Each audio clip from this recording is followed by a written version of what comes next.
You have queued up the Roulette Tapes, a program of adventurous music and conversation recorded at the New York City Concert Hall, Roulette. You can hear thousands of concert recordings from Roulette's past and present and find news of upcoming events celebrating innovation and imagination at roulette.org. Aren't you curious?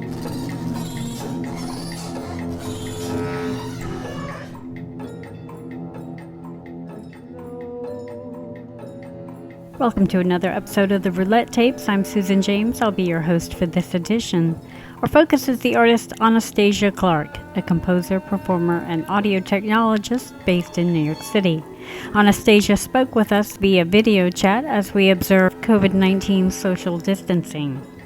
We'll also hear excerpts of two current works, Touch Release Oracle and Crushed Matrices. Here's Anastasia Clarke.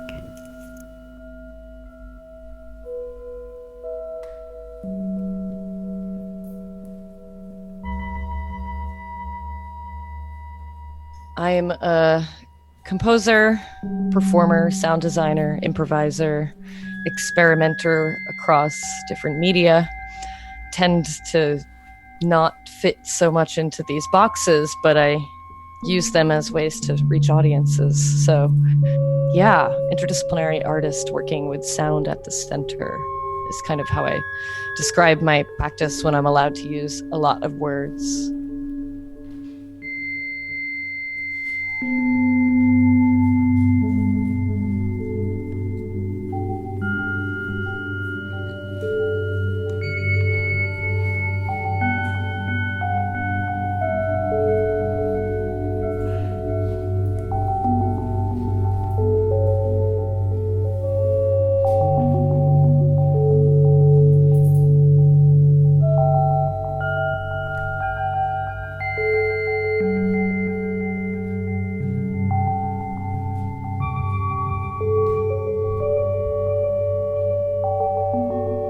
In the imagined system,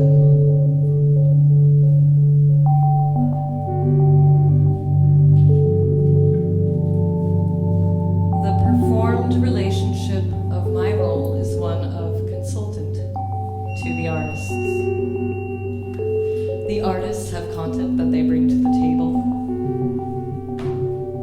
The content takes the form of a sound or an image. The content that each artist brings to the table is crassly juxtaposed in an interactive system designed to allow for the pass-through of imagined information packets into sensorily perceivable realms. The content may be manifest as a visual image on screen or as a sound.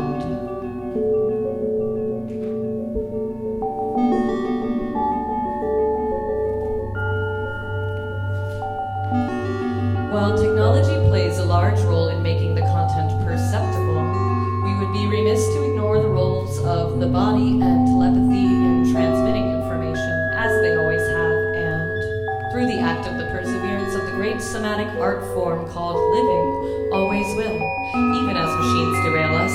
AI, facial recognition, cryptocurrency like spring water pouring out of a cliffside through a tiny hole, and we're all like, where did you come from? Even as machines derail our relationships to the meeting of our basic needs, such as food, water, clothing, shelter, and love.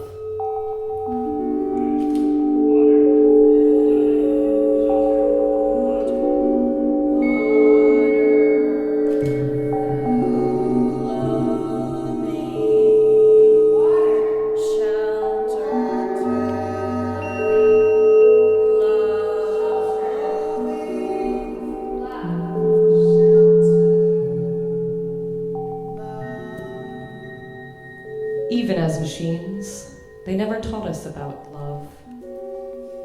Even as machines, they're not the opposite of us, they are becoming us. We are blowing us up.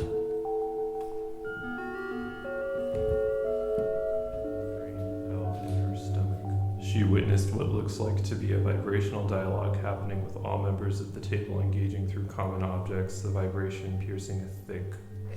She witnessed what looks like the table amidst all members of the table amidst tones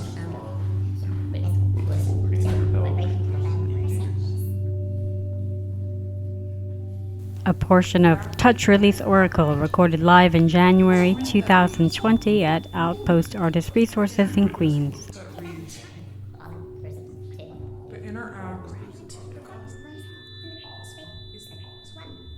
It's an ensemble piece that I developed with 4 others: Ilana Stolpner, Samantha Cece, Blue from the band Mutant Forest, and Crystal Peñalosa. And my concept for this piece was to develop an instrument that would allow those performers to interject and play with their own content. So I had them contribute sounds to the piece, go out and record on their own, whatever they felt moved to share.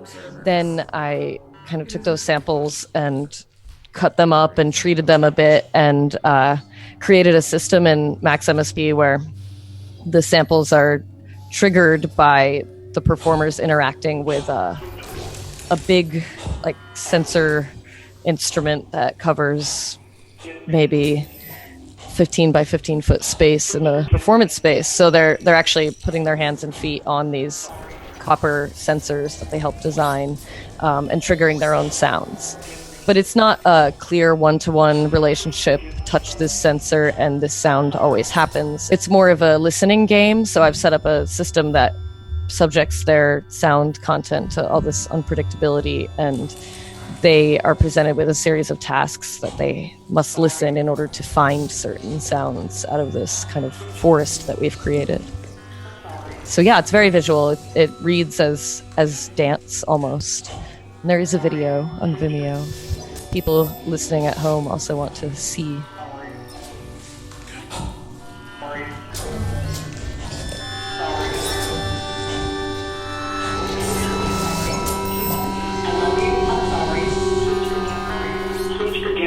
Thank you. I love you. I'm sorry. Please forgive me. Thank you. Please forgive me. Thank you.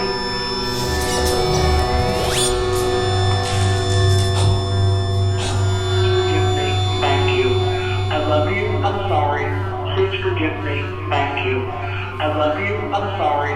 Please forgive me. Thank you. I love you. when the weather gets cold. They are extremely loyal to their friends. They generally weather you well.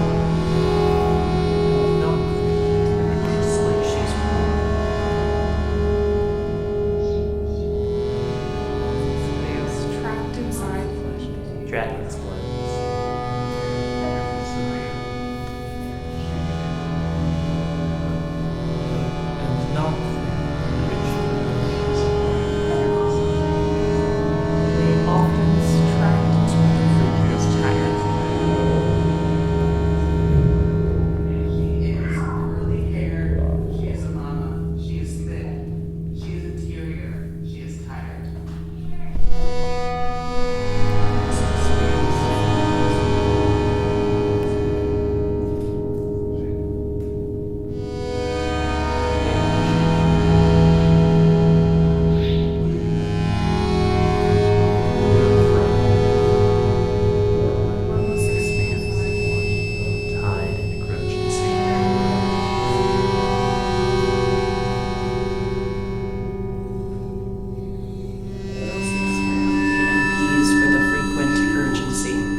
When the weather gets cold. Anastasia Clarke is a 2020 Van Lier Fellow. Roulette awarded her the fellowship in partnership with the Edward and Sally Van Lier Fund of the New York Community Trust.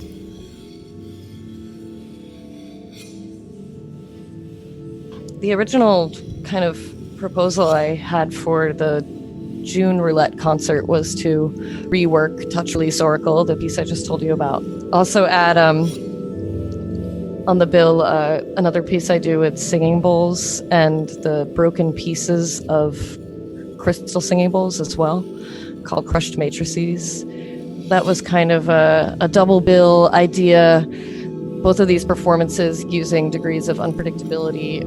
So now with this pandemic happening, it's a question of how do I change the format entirely to present these works? Do I even present these works? How would I work with an ensemble through Zoom, through video conferencing? And I find that I'm not so interested in adapting previous work as I am in just creating something totally new as a response.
So I'm working with a collaborator here at this amazing motel that we're kind of living at temporarily in Ithaca, which is known as a noise motel. They do shows and they have a residency program when people are allowed to gather. And we've been using the motel room as an inspirational space and the surrounding nature as well. There's a lot of cool, funky, modern design inside. And yesterday, or a few days ago, there was snow, but also sun at the same time. So we've been me and my collaborator, Shannon Lumpkin, have been making nature videos and putting sound to them. And we had this conversation early on when we were staying here a couple weeks ago.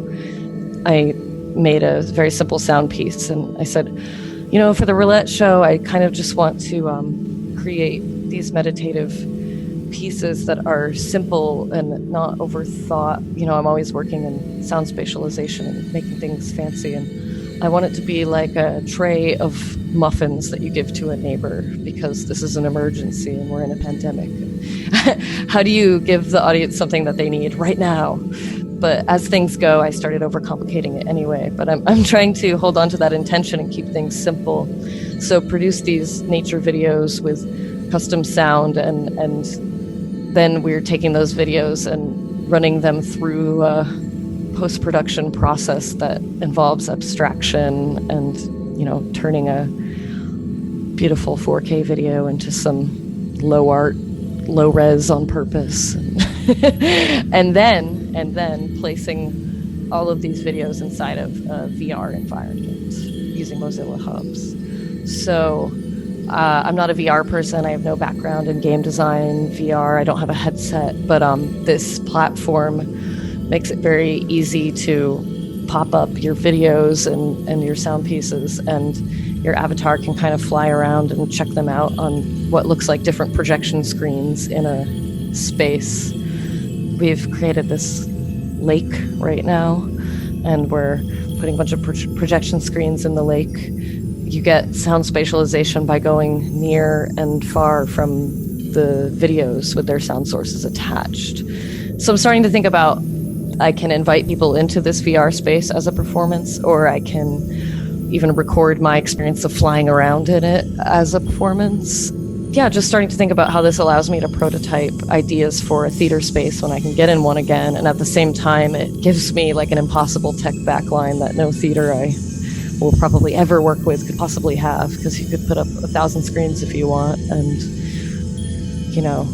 do it in the middle of a giant lake and play with sense of scale. We created a mushroom forest to to hang out in. So this is how my ideas are evolving and changing. And so you asked about unpredictability and inviting the unknown. And I guess I'm just really going far out into a new format and not feeling attached to the idea of my ideas manifesting as a in-person live performance at this time.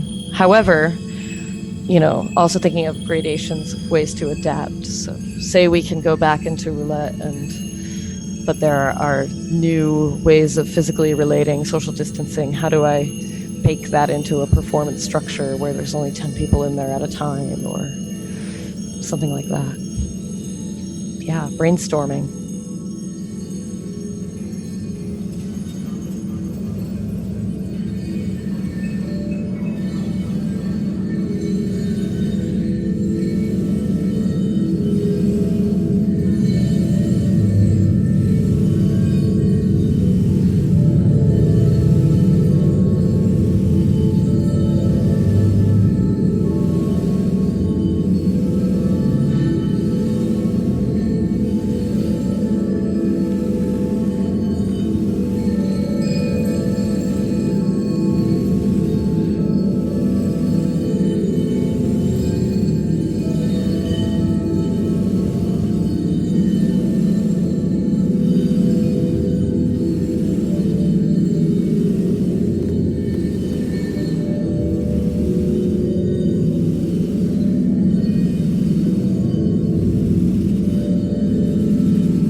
It is so amazing to not only receive support for the work that I'm doing, but to receive this kind of unconditional support and trust from an institution that presents work in this lineage that I've been devoted to for so many years.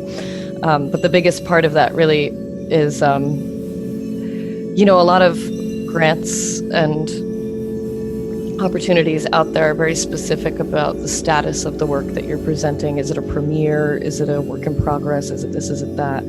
And having none of those restrictions is so important to the work that I do, because I don't really see my work, my pieces ever as being finished or not. I do a lot of serial work that reforms and changes with each iteration, and it doesn't fit into these funding structures necessarily. So that was like the biggest, most exciting thing to me about receiving this support, is the lack of restriction on what I'm doing with it. It's really allowing me to explore. And then with this pandemic situation striking at this time, it's also allowing me the freedom to continue working, whereas otherwise I might be between a rock and a hard place. So that's really cool. And then the support from Roulette is also, I mentioned, just being recognized within a lineage, and my devotion to working within it is so important. I mean, my great teachers were doing things at Roulette the year that I was born. So I saw a poster hanging on the wall that said that Zena Parkins was the audio engineer at a show in 1987, and I'm like, oh my God, perspective. So it's just great to have this intergenerational transmission happening. And I think places like Roulette, even places like Experimental Intermedia, Issue Project Room, are all places that kind of cultivate these conversations between generations and, keep the dream alive past the spans of any of our lifetimes.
The Roulette Tapes is a production of Roulette Intermedium. This project is supported in part by an award from the National Endowment for the Arts. Our executive producer is David Weinstein. I'm Susan James. Thanks for listening.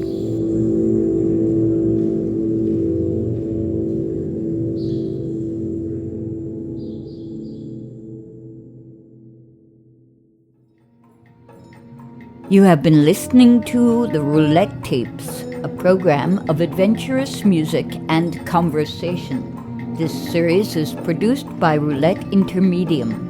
You can find thousands of concert recordings from Roulette's archives and news of upcoming events at roulette.org.